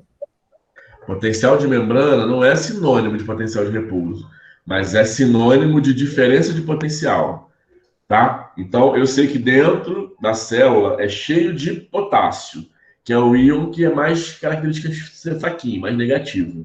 Tem pouquíssimo sódio. Fora da célula tá cheio de sódio, né, galera? Aí o que acontece? Lá fora a gente fala que o caráter é positivo, lá dentro o caráter é negativo. Tem pouco sódio e o sódio é bem fortão. Só tem potássio lá dentro, que é um íon positivo, mas é fraco. Então a diferença de potencial, que a gente chama de DDP, que vai dar essa característica da membrana ficar em repouso, é de menos 70. Então eu tenho, é como se eu tivesse assim, ó, 210 negativos e 140 positivos lá fora. 210 menos 140 vai dar uma diferença de menos 70, sacou? É tipo isso. Então, a diferença de potencial do que está dentro e do que está fora é de menos 70. É 70 negativos. O que acontece quando acontece a transmissão sináptica? Pum, receptor encaixou no transmissor. Aí você abre aquele canal de sódio que o receptor faz lá, aquele segundo mensageiro, né? Abre aquele canalzinho, entra um sódiozinho por vez. Um sódio por um sódio pelo outro, um sódio pelo outro. E aí aquele menos 70, lembra do repouso, que ela tá a diferença lá para fora, lá para dentro era menos 70. Essa diferença começa a mudar, né? Porque abriu o canal, entrou um positivo dentro. Então era menos 70, virou menos 69. Quando entra mais um, vira menos 68. Quando entra mais dois, vira menos 66. Então a diferença de potencial de membrana vai mudando, né? Ela sai do repouso. Beleza? Ela só vai sair do repouso mesmo, só vai virar um potencial de ação se entrarem 15 positivos. Lembra? Vai de menos 70 e vira menos 55. É o que a gente chama de limiar ou limite de excitabilidade da célula. Tá? É um termo muito usado em fisiologia. Qual é o limiar de excitabilidade? A célula em repouso está em menos 70. Ela só vai, bum, virar um choque, só vai explodir se você chegar no limiar dela, que é o limite. Qual é o limite para ela explodir? Menos 55. Chegou no menos 55, aí todos os canais de sódio da membrana, todos abrem. E aí, por difusão simples, né? Todos os sódios que estão fora, tá cheio de sódio fora, eles entram para dentro da célula. E aí a célula que era menos alguma coisa, recebe um monte de íon positivo, ela vira um mais alguma coisa, ela fica mais 50. Beleza? Aí quando ela vira mais 50, acontece o que a gente em neurofisiologia chama de inversão de potencial, tá? Então você tinha um potencial negativo, entrou os íons positivos todos na hora do choque, vira um potencial positivo. Então inverteu a carga, tá? Isso a gente chama de despolarizar. Ela tinha um polo que era negativo, e na hora que abrem todos os canais por potencial de ação, ela vira um polo positivo. Então, ela despolarizou. Ela era negativa e virou positivo. O nome disso é despolarização da membrana. A membrana ela abre e despolariza aquele neurônio. Tá? E essa despolarização ela vai o axônio todo até o fim. Depois que ela passa, aquele neurônio que estava despolarizado, cheio de íon positivo, ele fecha os canais e aí acontece o segundo processo do potencial de ação, que é a repolarização. O que é repolarizar? É voltar a ficar como ela estava antes, né? Então ela era negativa, ficou positiva, despolarizou. Aí depois ela vai voltar a ficar o quê? Negativa, ela vai repolarizar. E aí ela vai tirar os sódios todos da vida dela lá, e ela volta a ficar quietinha em menos 70, lá no repouso dela. Esse é um processo simples, teoricamente, só que tem muito nome louco, né, para a gente tentar aprender. Vamos falar devagarzinho. Então, ó, se o estímulo, ó, o encaixe do receptor, abriu, entrou sódio, e se esse nível de sódio, né, chega no limiar, que é menos 55, aí então, bum, abre todos os canais e entra o que a gente chama de potencial de ação. Potencial de ação são duas fases, então, essa fase que abre tudo, que despolariza, ela sai de menos 70 e vai para mais 50, sai de menos 55, né, galera? Que só despolariza quando chega no limite. Então, ela sai de menos 55 e ela fica toda positiva, vai lá para mais 50. Essa fase que troca, então, de negativo para positivo, a gente chama de despolarizar. O potencial de membrana negativo se torna menos negativo, né? Vai ficando mais positivo. Vai ficar para o zero, depois vai para o positivo. E existe a fase de repolarização, que é o contrário. Depois que o choque passa, aí ela volta, sai lá do mais 50, vai descendo, vai descendo, vai descendo, vai descendo, até chegar lá no menos 70 de novo. É o repouso, tá, gente? Então, são duas fases bem importantes. Despolariza, depois repolariza. O potencial de ação, galera, ele obedece uma lei chamada lei do tudo ou nada, que é o seguinte. Abriu o canal de sódio, né? Entrou 1, entrou 2, na hora lá da sinapse. Quando entra 15, lembra dessa história? Aí chegou no limiar de excitação dela, de estabilidade. Quando entra os 15, nada mais pode parar aquele potencial. Depois que você dispara o potencial, o choque, ele vai até o final. É a lei do tudo ou nada. Se excitou, se abriu todos os canais, fez 15 negativos lá, passa o choque. É tudo ou nada. Se não entrou 15, aí não cheirou potencial de ação, aí não tem potencial. O choque não vai passar também, tá, gente? É tudo ou nada. Beleza. Então, a gente tem um limiar, né, de excitação, ou limiar de excitabilidade, que é o limiar de disparo, tá? Que acontece através de somação dos neurônios. Então, o potencial de ação, ele deve se somar para que alcance o limiar de disparo. E aí tem uma excitação neuronal. Então, ó, a somação espacial é quando você soma os potenciais, né, que chegam lá os receptores e os transmissores. Eles vão gerar potenciais pós-sinápticos, lembra que existem PEPs e PIPs, potenciais excitatórios e potenciais inibitórios. Esses potenciais eles vão acontecer quando encaixa o transmissor no receptor. E aí vai abrir os mensageiros, né, que são os canais de sódio ali. Em diferentes locais da membrana vai ter esse encaixe. Se esses potenciais pós-sinápticos, né, eles abrem a célula, vários locais, e aí vai somar, entrou um em cima, entrou mais um embaixo, entrou mais um no meio, e aí entrou 15 sódios, aí acontece essa galera aqui, ó. Tá lá no menos 70, no repouso, aí entrou um sódio, depois entrou mais 4, aí depois entrou os 15. Quando entra os 15 e chega no menos 55, aí chegou no limiar, né, no limite que a célula aguenta, e aí ela explode, ela abre todos os canais, e aí entram todos os sódios. E aí ela sai do menos 55, e aí ela despolariza, ó, que é essa subida, indo até o mais 30, mais 50 aqui. Depois ela repolariza, ela volta, né, a ficar negativa e volta lá para o menos 70, volta para o repouso. Beleza, gente? Essa é a somação espacial. Ela tem vários somas, vai entrando, vai entrando, vai entrando, chegou no limite, aí dispara o potencial de ação. Aí despolariza, depois repolariza, tá? Tem somação de espaço e tem somação de tempo, né? Várias vezes acontecer a entrada de sódio, tá? Bom, agora, depois de 1 hora de aula, é que a gente vai entrar, então, na bioeletrogênese, galera. Mas essa introdução é importante. Então, galera, quando a gente tem um neurônio, essa informação ela chega aqui pelos dendritos, né?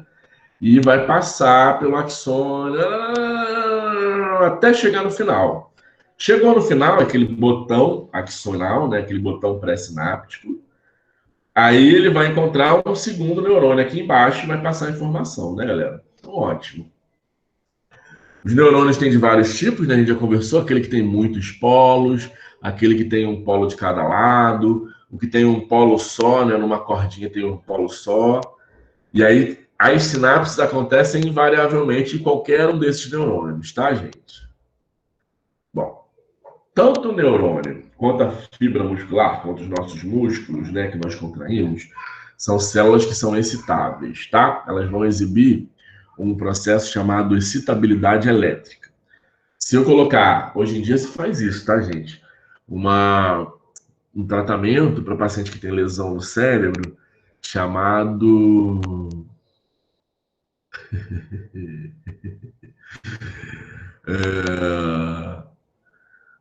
Jesus, hein? TMS, gente.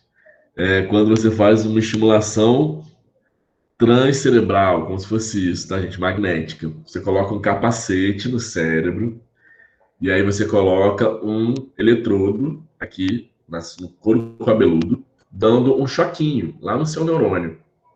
Naqueles neurônios do lado do neurônio que está machucado, né? Do que você teve uma lesão. Os neurônios do lado fazem você mexer a mão, ó. Na hora que você leva o choquinho, o estímulo elétrico passa, vai lá e você mexe a mão na hora. Não é legal? Pois é. Isso tem sido feito. Outra coisa que é feita também na fisioterapia é você colocar o choquinho no próprio músculo, né? E aí, na hora que você liga o aparelho dá um choque e o músculo contrai.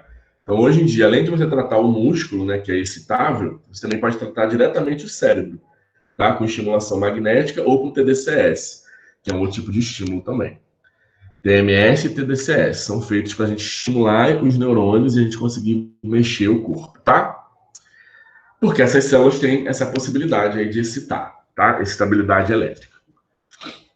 Bom, potencial de ação, ele se propaga na membrana, tá, gente? Do neurônio ou do músculo. Acontece a mesma coisa no músculo. O potencial de ação é igual, tá, gente? Porque são dependentes de voltagem, né? De um choque. Quando o potencial é formado no neurônio, ele libera, no finalzinho lá, lembra? Os transmissores, que faz, então, a transmissão para o próximo neurônio e ele abre todos os canais e passa o potencial de ação a seguir, para o neurônio seguinte, né? Ou para os músculos, ou para a glândula que tiver depois. Quando o potencial vai para a fibra, o músculo contrai, né? O músculo ele não dá um choque, o músculo ele contrai, a resposta dele é contrair. Quando o potencial de ação chega no outro neurônio, ele passa o potencial de ação adiante, né, galera? Beleza. Toda célula viva, ela vai manifestar para a gente uma diferença de potencial do que está no meio extra, fora da célula, do que está no meio intra, que é dentro da célula, tá, gente? Então, eu sei que dentro da célula eu tenho um monte de potássio. Fora da célula, eu quase não tenho potássio. Fora da célula, eu tenho muito sódio, né, se for um neurônio. Então, existe uma diferença do que está fora para o que está dentro da célula. Beleza, galera? E essa diferença de potencial, que a gente estava falando até agora há pouco, né, é sinônimo de potencial de repouso. A célula fica ali paradinha, quietinha, tendo sódio fora e potássio dentro, é ela mantida em repouso. Ela está em equilíbrio, assim, paradona. Quando você sai desse equilíbrio, é que você vai ter o potencial de ação, tá? E você muda a diferença de potencial. Legal? Então, potencial de repouso, gente. O potencial de repouso, ele existe devido a um pequeno acúmulo de íons negativos dentro da célula, ao longo da membrana da célula, e um acúmulo igual, só que de íons positivos, fora da célula. Então, lembra quando a gente falou de difusão, galera? Difusão, ela vai acontecer de diversas formas, mas às vezes, independente da partícula, se eu tenho 30 partículas fora e 30 dentro, eu não estou dizendo que eu tenho positivos e negativos. Eu tenho 30 e 30. Está em equilíbrio, então está tudo bem. Não vai ter difusão, né? Se tiver, vai ser uma entrando, uma saindo. Uma entrando, uma saindo. Beleza? Então, às vezes eu tenho 30 lá fora, mas são 25 sódios e só 5 potássios. Eu tenho 30 dentro, são 25 potássios e só 5 sódios. Então, eu tenho um íon como sódio que é muito poderoso, muito positivo lá fora, cheio, e eu tenho um pouquinho sódio dentro. Beleza? Só que, ao mesmo tempo, eu tenho muitos potássios, que são fracotes, mas está cheio aqui dentro, e só tenho 5 potássios lá fora. Então, existe um equilíbrio de quantidade de íons, mas não do tipo do íon. Beleza esse conceito, galera? Isso é importante para a gente entender. Porque parece, né? Pô, por que o sódio que está lá fora não entra por difusão, né? Se tem muito sódio fora e pouco dentro, devia trocar e ficar igual, né? Isso não acontece por quê? Porque dentro da membrana e fora tem já um número de moléculas suficiente. Está igual. Tem 30 dentro, tem 30 fora. Está igualzinho. A diferença é o tipo de célula, beleza? É como se fosse assim, galera. A gente vai pegar um BRT. No ponto de ônibus tem 30 pessoas bem gorduchinhas, tá? Não é bullying não, gente. É só pra gente tentar entender. Do lado de dentro do ônibus só tem uma pessoa gorduchinha. E aí tá cabendo 30 pessoas com uma gorduchinha e 29 pessoas mais magrinhas. Lá fora do ponto do ônibus tem 30 gordinhos, 29 gordinhos e um magrinho. Existe o mesmo número de pessoas, mas tem características diferentes. Beleza, galera? Mas o número de pessoas é igual. São 30 a 30. Tranquilo? Então, essa é a questão também do que tem dentro da membrana e fora da membrana do neurônio. Tá? Tem uma diferença de potencial elétrico. Eu vou ter 30 pessoas magricelinhas que são fracotes. Estão lá fora do ponto do ônibus. E dentro eu tenho 30 pessoas gordas fortonas, né? Maromba, 30 Gracianas Barbosa. Todas fortonas, lá fora.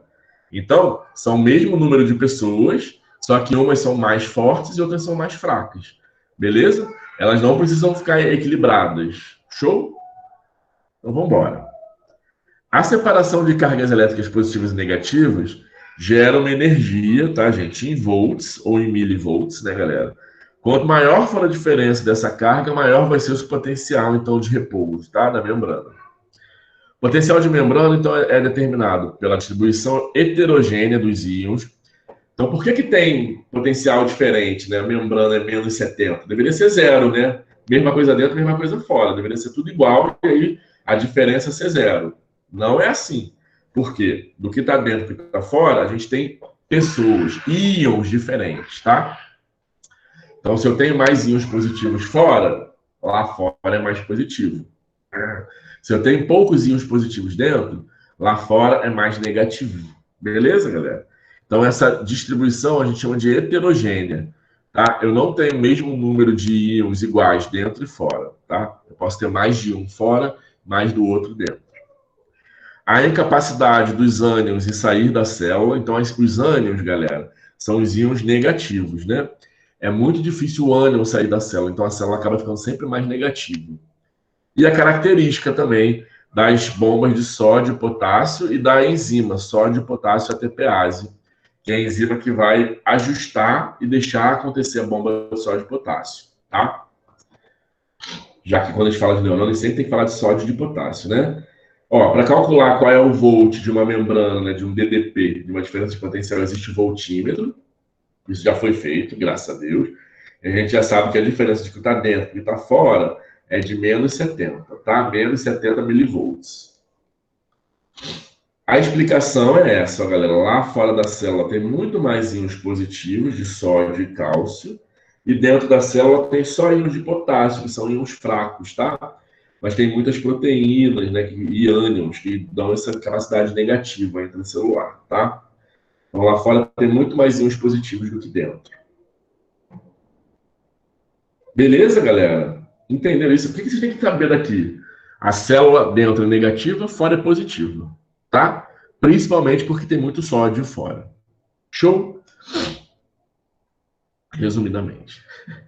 Então, ó, aqui o azulzinho é o líquido extracelular, cheio de íons verdinhos, que é o sódio, ó. Tem até uns cloretos negativos, tá vendo? Mas tem muito íon de sódio. Lá dentro da célula, a gente tem muitos íons de potássio, mas a gente está cheio de proteínas, ó, que são negativas. e que acabam dando essa concentração da célula sempre mais negativa, tá? Junto com cloretos lá dentro também, fosfato, tá? Então, dentro da célula é negativo, fora da célula é positivo, dando uma diferença de potencial. Olha, quando você pega uma carga elétrica, isso aqui é muito legal, galera. Se liga só. Vamos pegar só os dois primeiros aqui, o sódio e o potássio. Vocês estão aí, gente? Vocês estão calados, eu acho que vocês estão com medo, hein? Se liga. O sódio... Fala. Tá todo mundo prestando atenção. Tá. A gente vai falar disso ainda até a prova, tá? Porque isso é o bom da aula. Junto com o sinapse, né? Que a gente viu semana passada. Por isso que eu queria que todo mundo assistisse. Ó, fora da célula, galera, a gente tem sódio 142. Caramba, tem 142 sódios fora. Dentro da célula intracelular só tem 10 sódios. Tem muito pouquinho sódio dentro da célula. Mas por quê essa bodega? Ah, vamos ver os potássios? Fora da célula só tem 4 potássios. Caramba, muito pouco, né, galera? Dentro da célula tem 140 potássios. Vocês conseguem perceber que um equivale ao outro? No final, lá fora, pegando só o sódio e o potássio, galera, vai ter 146 desses dois. E lá dentro vai ter 150. Ficou quase equilibrado, né, galera? Então, o número de partículas é igual. Por isso que não acontece uma difusão total. Beleza? Só que são partículas que têm características diferentes. É exatamente a história da Graciane Barbosa comigo, por exemplo. Eu sou fracotão. Bota um monte de Graciane Barbosa lá fora, tem 30 Gracianes lá e tem 30 Rodrigos aqui. São 30 pessoas? São 30 pessoas que têm um cérebro, 2 olhos, igualzinho. Só que a Graciane é super fortona e tá lá fora. O Rodrigo é super fraquinho e tá aqui dentro. Tem o mesmo número de Rodrigo, o mesmo número de Graciane.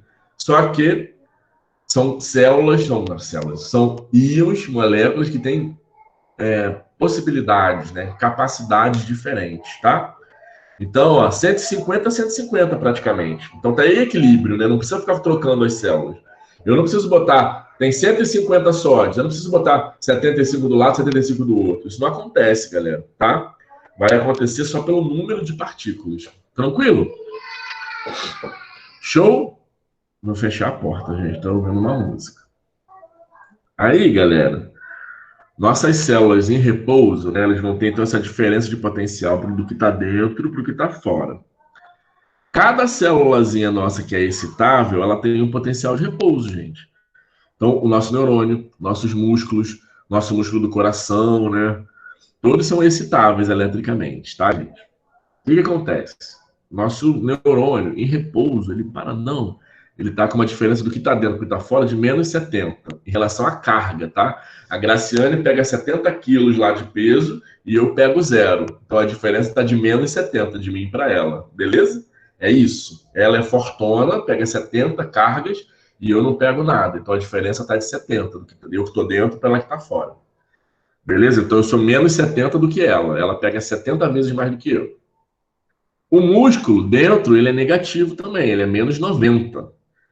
Beleza? E fora do músculo é positivo, tá? No líquido extracelular, na fenda sináptica que vai ter ali. Então, todas as células têm um repouso, ó, um potencial de membrana de repouso.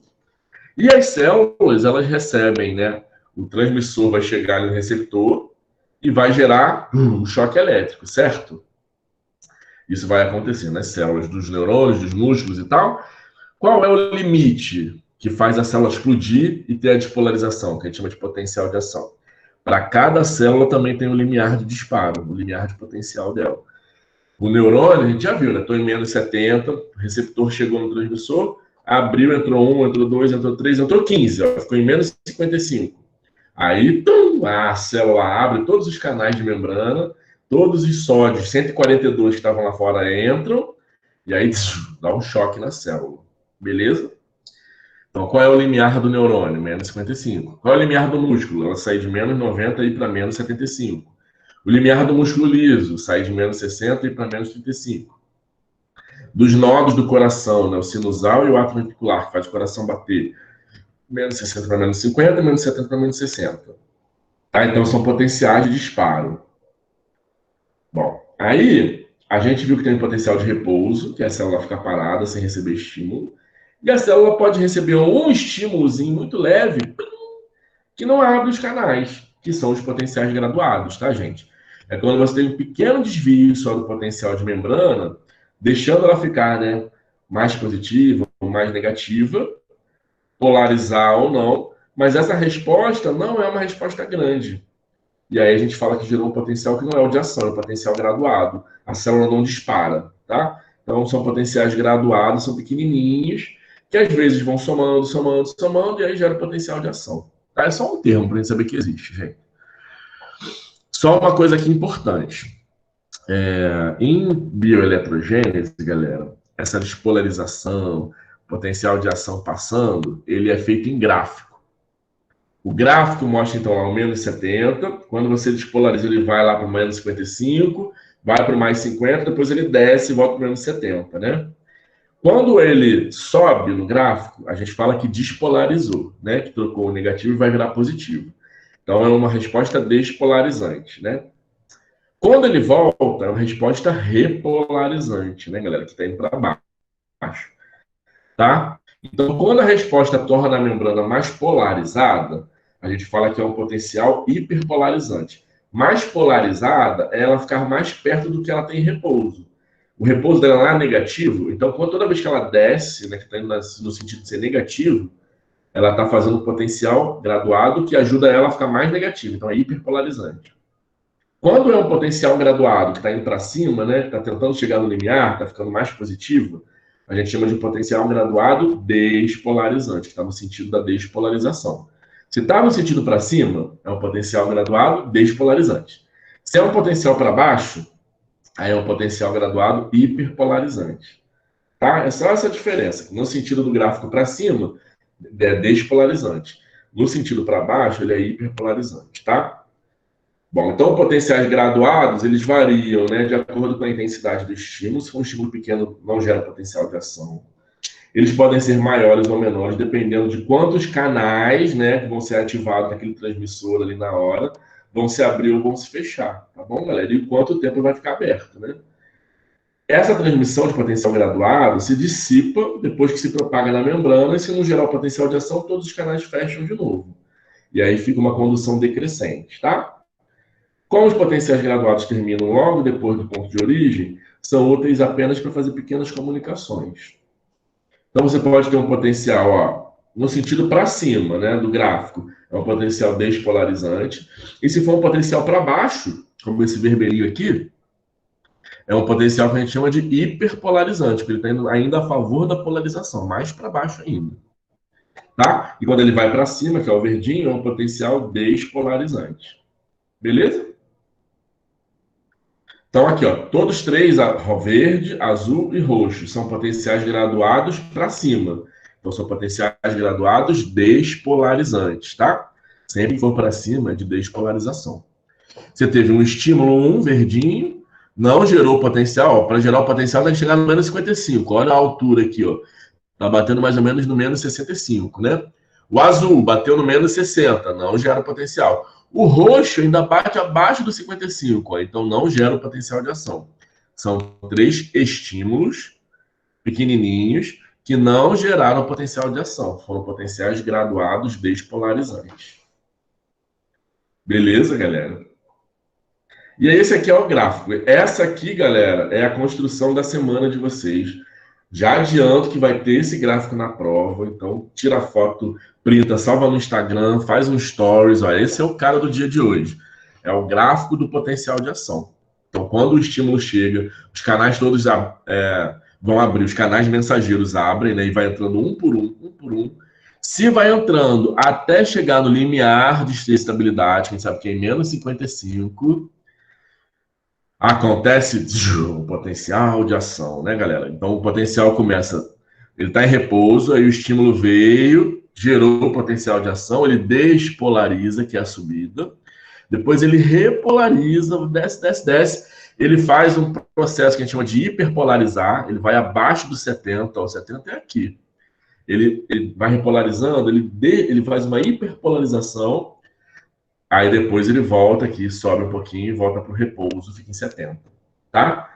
Essas fases, potencial de repouso, despolarização, repolarização, hiperpolarização e restauração, é a construção da atividade da semana de vocês. Façam esse gráfico, interpretem o que são essas coisas aí, tá? Então, potencial de ação, galera, é o impulso que vai acontecer revertendo o potencial, né? Era negativo, menos 70, ele vai lá para o positivo, e depois ele volta a ficar negativo de novo na repolarização e hiperpolarização para restaurar. Então, tem duas fases principais, que é despolarizar e repolarizar. Lembrando que depois que ele repolariza, tem uma fase aqui, ó, de hiperpolarização, que o potencial vai mais para baixo do que deveria. Passa do menos 70 para menos 90, e aí depois volta para o menos 70, tá? Então, todos os gráficos vão ter sempre essa fase de hiperpolarização aqui, tá?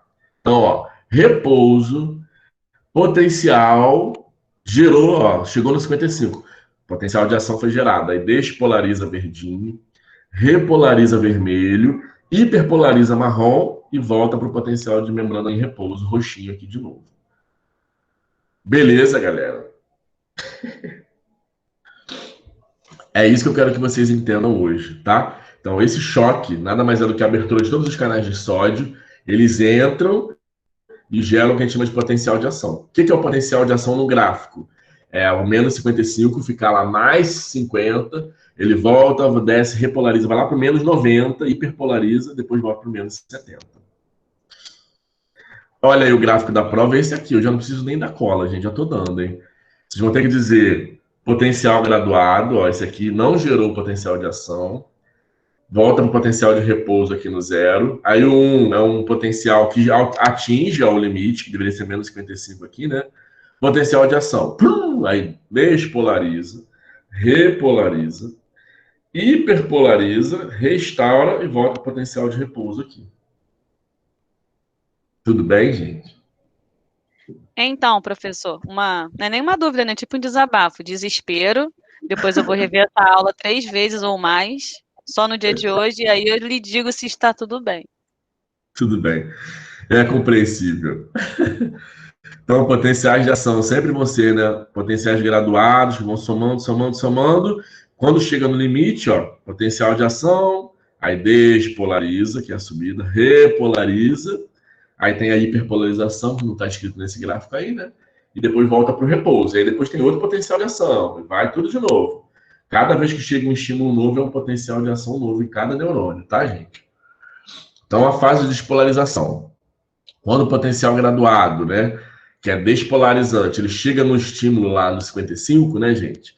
A membrana vai se despolarizar até aquele limiar, que é o menos 55, que são os canais de sódio que se abrem, né? Aí, quando chegou no menos 55, todos os canais de sódio abrem. Tanto o gradiente elétrico quanto o químico vai fazer o sódio entrar, né, galera?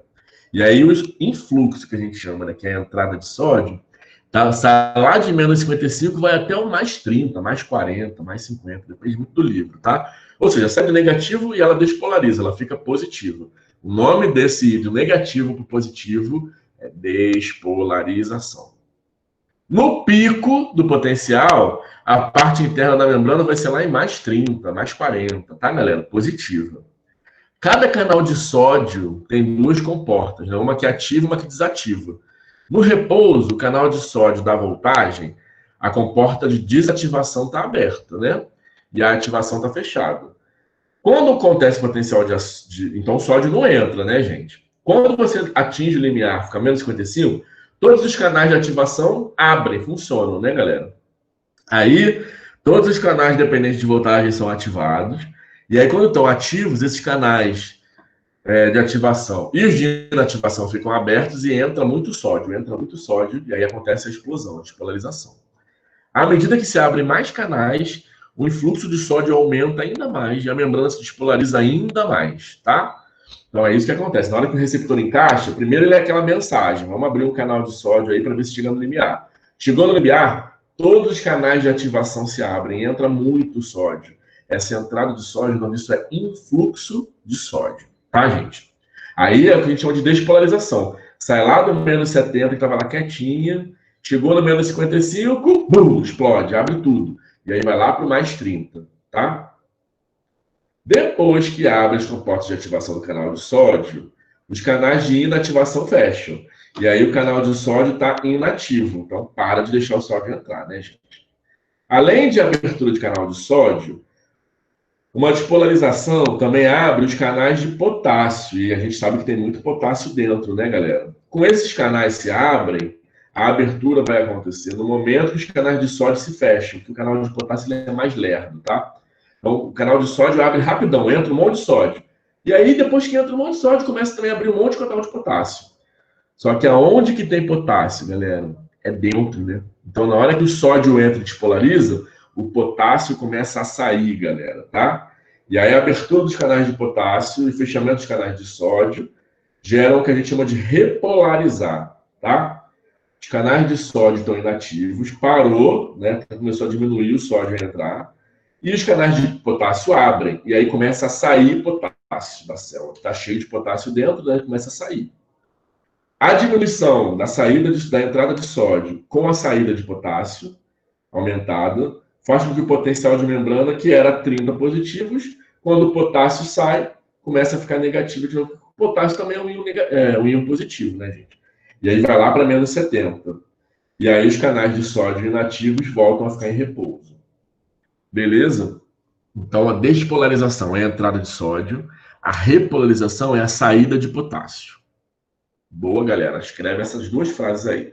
Despolarização é a entrada de sódio, repolarização é a saída de potássio.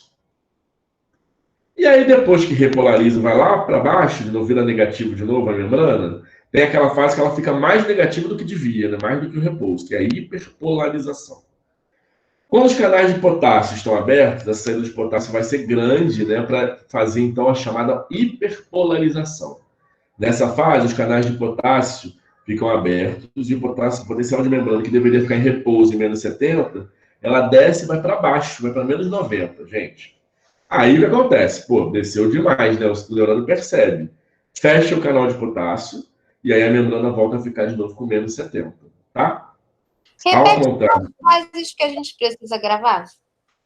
Repete a frase? A despolarização é a entrada de sódio. A repolarização é a saída de potássio. Ah, ok. Tá? Ao contrário dos canais de sódio dependente, a maioria dos canais de potássio não tem um estado inativo. Então fica se alternando entre fechamento e abertura.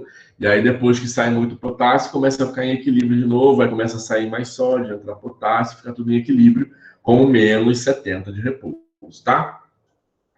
O período refratário é o tempo depois que o potencial de ação começa, que a célula não consegue fazer um novo recomeço, um novo potencial. Existe um período ali de descanso da célula, tá? No período refratário absoluto, mesmo se você der outro estímulo, tá vendo uma barata voadora, eu tive uma reação, uau, aí veio outra, eu não tive tempo ainda de ter outra reação, sacou? É um período que a gente chama de refratário. O neurônio teve um estímulo, ele reagiu, tem outro estímulo, não deu tempo ainda, ele tem que reagir de novo, tá? Mesmo um estímulo muito intenso não gera um segundo potencial de ação no período refratário absoluto. E o período refratário relativo é quando você consegue gerar um segundo potencial de ação se o estímulo for muito grande. Então, veio duas baratas ao mesmo tempo. Você gera o primeiro e gera o segundo rapidinho, tá? Então, é um período de descanso, tá? De um neurônio para ele gerar outro potencial. Então, ó, isso aqui é um esqueminha que fala da despolarização e da repolarização, a entrada de sódio e a saída de potássio.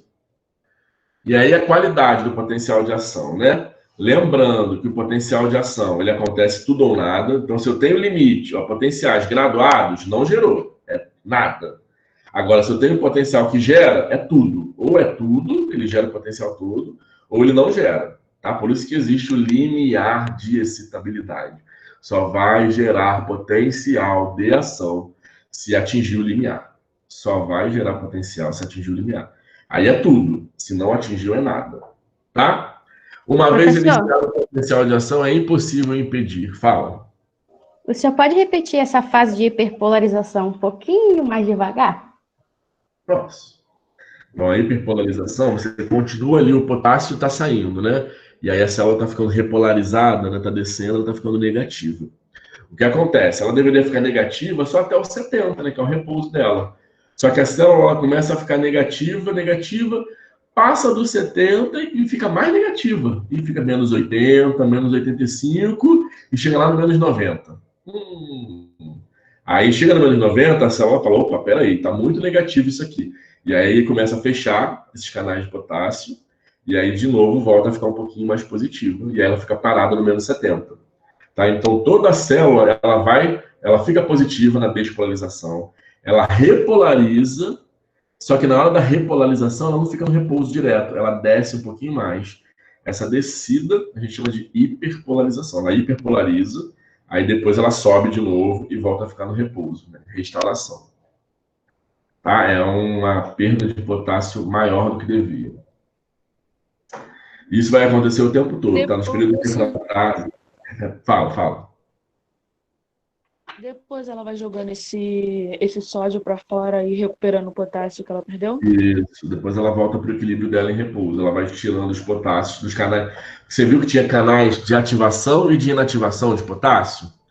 Então, na hora que a célula está em repouso, os canais de ativação estão fechados, mas os de inativação estão abertos. Então, o sódio vai saindo devagar da célula, tá? Pelos canais de inativação. E o potássio, que está muito jogado fora, ele começa a entrar também em equilíbrio. E aí fica direitinho, menos 70 de novo, tá? Nesse período aí de hiperpolarização.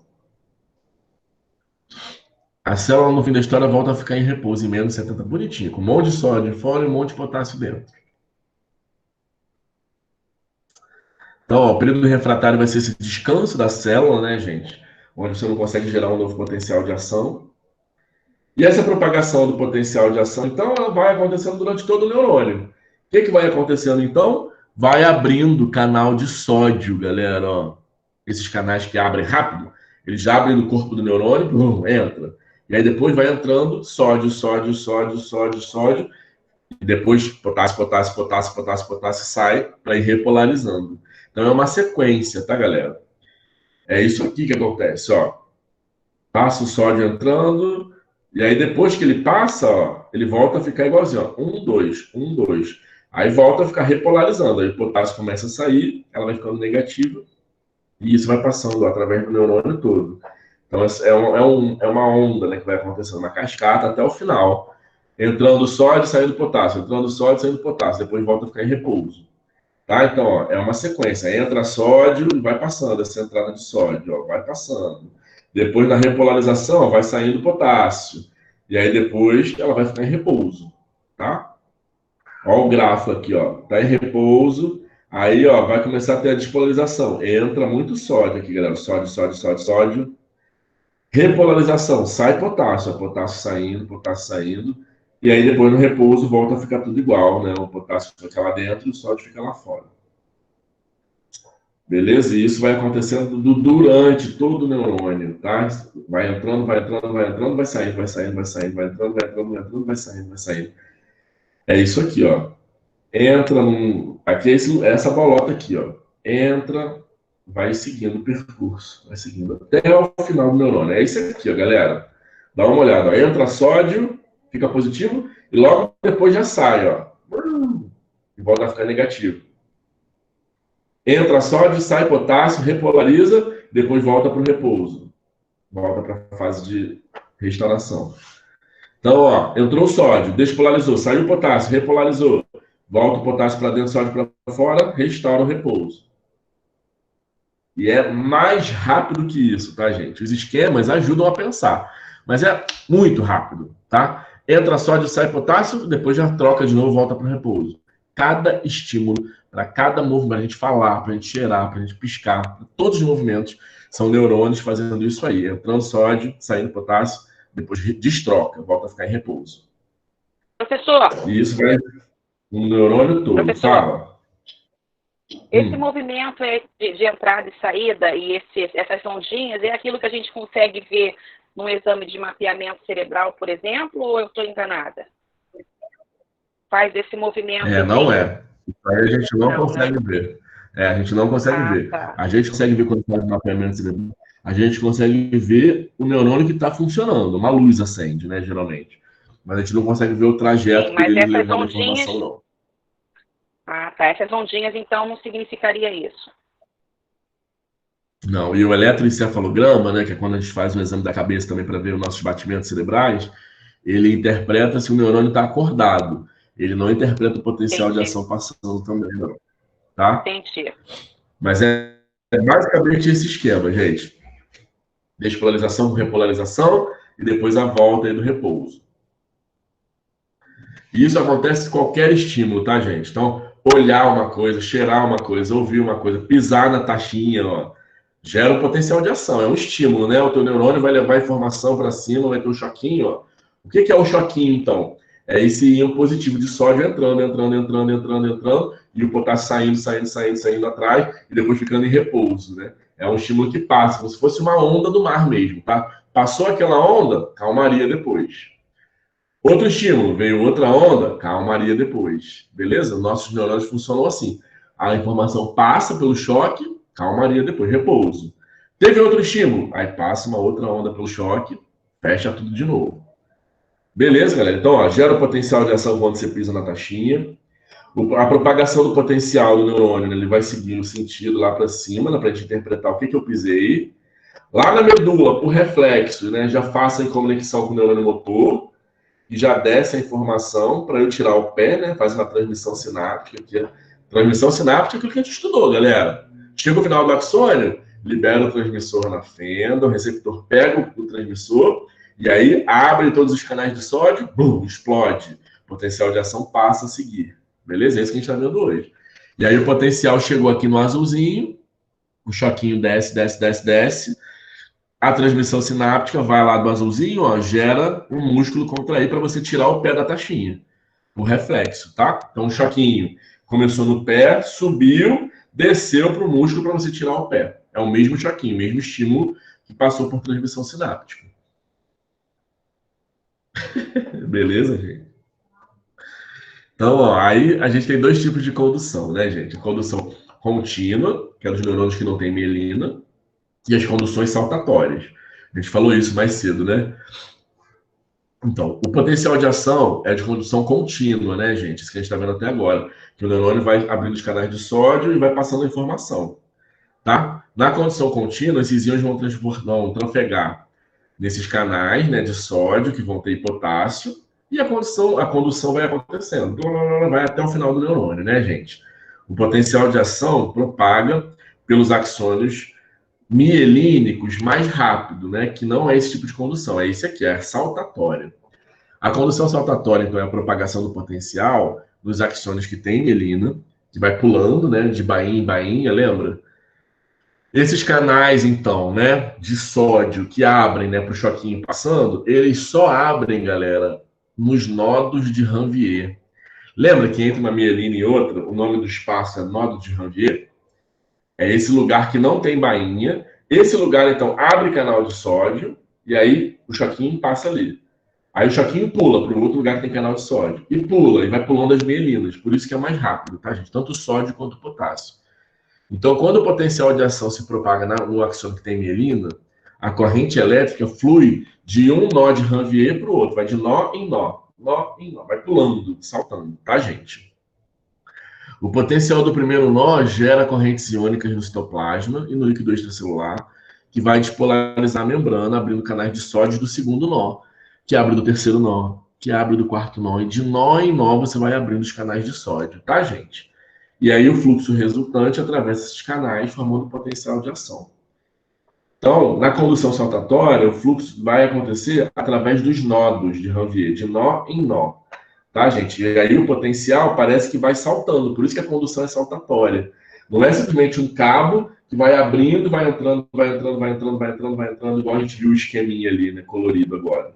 Na condução saltatória, entra no lugar, aí tem uma bainha aqui. Aí aqui tem um buraco, que é o outro nó, né? Esse nó aqui abriu, e aí o impulso pula e vai para o outro nó. Aí abre canais de sódio lá no outro nó. Aí o impulso pula a mielina e abre no outro nó. Então ele vai pulando de mielina em mielina, tá, gente? A abertura dos canais de sódio, então, de nó em nó, em vez de vários canais que ficam no neurônio todo, faz com que você seja uma condução mais eficiente e mais energética, né? Você gasta menos energia, tá, gente? Essa entrada e saída de sódio e potássio, então, acontece gastando menos ATP. Então, a condução contínua, ó, galera. Sódio abre, vai entrando, ó, vai andando na direção do axônio até chegar no botão terminal. Essa é a condução contínua, né? Que aí depende muito de velocidade, é bem lento, né? A condução, quando você tem um neurônio com mielina, que são os vermelhinhos, abre o canal de sódio nesse espaço, Aí esse espaço da mielina não abre nada, ó. A condução só abre de novo aqui, no próximo nozinho. Tem mielina, não abre nada. Aí ele vai lá para o próximo nó. Então, os canais, eles só abrem nos espaços que tem os nós. Então, a condução vai saltando, saltando, vai sendo bem mais rápida a entrada de sódio. Rodrigo, Beleza essa entrada de sódio aqui? Claro. Assim, os arcos da Lapa foram criados para passagem de água para outros lugares, né? A questão do arco vai fazer com que a água se movimente, e a questão da mielina, esses nós vai fazer com que tome um maior impulso, é isso? É isso. A mielina, ela fica ali protegendo o neurônio e fazendo os sódios só abrirem de nó em nó. Então, vai pulando, tum, tum, tum, tum, tum. Ao invés de seguir o axônio todo, né, uma condução que a gente chama de contínua, vai sendo uma condução que vai pulando, saltatória. Então, acelera muito o impulso. Já é mega rápido, né? A gente fica mais rápido ainda por causa da mielina, tá? Por isso que as doenças que desmielinizam, a pessoa sofre muito, porque ela está acostumada a ter uma resposta motora e sensitiva muito rápida, e a pessoa para de conseguir mexer, para de conseguir sentir, fica com as mãos cheias de dormência, porque as informações não estão mais passando legal. Tá? Então, a condução contínua, ó, a entrada de sódio continuamente. Condução saltatória, a entrada de sódio só acontece onde estão os espaços entre as mielinas, que são os nós, ou nódulos de Ranvier. Tá? Então, ó, sódio só entra no espaço entre a mielina. Sódio só entra no espaço. E aí a despolarização ela segue pulando bem mais rápido, tá? Abre aqui, abre ali, vai pulando, vai pulando. Show? A comparação que se tem é essa, ó, galera. Condução saltatória você pula igual um canguru, aproximadamente 400 km por hora, você corre muito rápido. O canguru não chega nessa velocidade não, tá, gente? Mas canguru comparado com caramujo, né, fica bem fácil de entender. Que a saltatória é bem rápida, enquanto a condução contínua, né, por uma doença, que é por uma doença, ó, ou por você não ter mielina, você fica com velocidade bem lenta, de 4 km por hora, 100 vezes mais lento. Tá, galera? Então é bem mais devagar. Show? O que vai afetar a velocidade, galera? A velocidade da propagação vai depender da mielinização, do diâmetro daquele axônio, se é um axônio gordinho, se é magricelinho, e a temperatura. Tá? Mielina. Se o potencial de ação propaga mais rápido nos que tem mielina, a gente já sabe disso, né? Se o axônio maior, né, propaga potencial mais rápido que o de menor, porque tem uma superfície maior, então mais sódio entra. E axônios propagam potencial de ação mais lento quando está no ambiente frio. Tá? Então, quando você resfria, lentifica a transmissão sináptica. E esses são vocês nesse momento. Essa questão da temperatura tem alguma a ver com febre ou não? Não com temperatura de febre, não. Apesar de, na febre, você ficar geralmente com os estímulos mais aflorados, tá? Mas é mais em ambiente de resfriação. Por exemplo, você está num ambiente muito frio, teu corpo tende a fazer assim, mais rápidas. Então você começa a contrair, você começa a ter tremor, você começa a ter várias respostas motoras e do coração para te manter aquecido. Já quando está muito calor, você não consegue fazer essas sinapses tão rápidas e tal. Tá? Então o potencial fica mais lento no frio e mais rápido no calor. O potencial de propagação, que não tem nada a ver com o tipo de contração muscular da gente. Beleza? Professor, eu tenho uma dúvida. Fale comigo. Então, eu queria saber se é normal, depois de uma aula dessa, a gente ficar tremendo com vontade de chorar. Você tem que estar assim, ó. Sistema líquido, vocês estão igual o medo aí, ó, desmaiando. Esse bonequinho resume, professor. Eu sei. Eu sei de verdade, gente. Galera, para, nada de AVC. Olha só. Rodrigo, quando você falou lá do TMS, da estimulação magnética e tal, aí eu me lembrei também da questão do ETC, né? Dos choques elétricos. É o TCS. Tem alguma relação, assim? Ele foi o bisavô, né? No caso da... Fala de novo, Cris, que eu acho que eu entendi errado. Fala. Peraí. Quando você falou da estimulação magnética pelo TMS, eu me lembrei da questão do eletrochoque, né? Ah, não, entendi. Então, a questão do eletrochoque era uma questão punitiva, puramente para punir. Eles davam choque lá, elétrico, né, na cabeça das pessoas, para fazer com que elas tivessem déficit cognitivo, né? Tenso, não tem nada a ver com eletrochoque. O estímulo elétrico que a gente dá é um estímulo baixo, que não gera carga, não dói nada na pessoa, inclusive. A pessoa sente um estímulo e ela consegue fazer os movimentos do corpo porque essa região está sendo estimulada. É completamente diferente de eletrochoque. Não, mas o que eu pensei é porque durante muitos anos foi utilizado como um tratamento psiquiátrico. Terapia. Isso, né? Então, a minha dúvida era se tinha essa relação do Não, choque do cérebro para algum tipo de tratamento. Então, tem relação porque as pessoas sabem que o neurônio é excitável. Então, toda vez que você dá um choque na cabeça de alguém, a pessoa vai ter uma reação. Só que aí, se você der um choque numa região, né, frontal, que geralmente faziam, pensando, então, em mudar personalidade, conduta, o choque que se dava, né, clinicamente, principalmente na antiguidade, eram choques que não tinham intuito de estimular a pessoa, né, melhorar a conduta ou melhorar a personalidade. Era simplesmente punitivo, né? Historicamente, os livros relatam isso, que era eletrochoque pensando em punir a pessoa. Hoje em dia, se faz eletroestimulação cerebral, tentando fazer com que áreas que são ali de personalidade, condutas ruins, para que isso seja revertido. Mas são estudos, né? E aí deve ter um monte de publicação em psicologia, em neuropsicologia sobre isso, muito provavelmente, tá? Tem uma aluna que eu conheço, que é a Tati, da noite, que ela queria estudar exatamente isso. A interação neuronal que existe em pessoas que fazem esses massacres, né? Já se estudou o cérebro desses caras depois que quando eles não se matam, né? Estuda. Quando eles se matam, dá para ver o cérebro dele e avaliar o que acontece no cérebro deles pós-morto. E aí existem áreas que estão mais exacerbadas, né? Neurônios em áreas que a gente vê que em pessoas não existem daquele tamanho. E se faz também em pessoas que estão vivas e que fizeram grandes massacres para ver como é que é a interação neuronal dessas pessoas. Aí vocês têm que pegar os artigos disso aí, ler. Quem gosta de neuropsicologia tem um banho aí para estudar sobre isso. Tem muita coisa para ler. Tá bom, gente? Obrigada. De nada.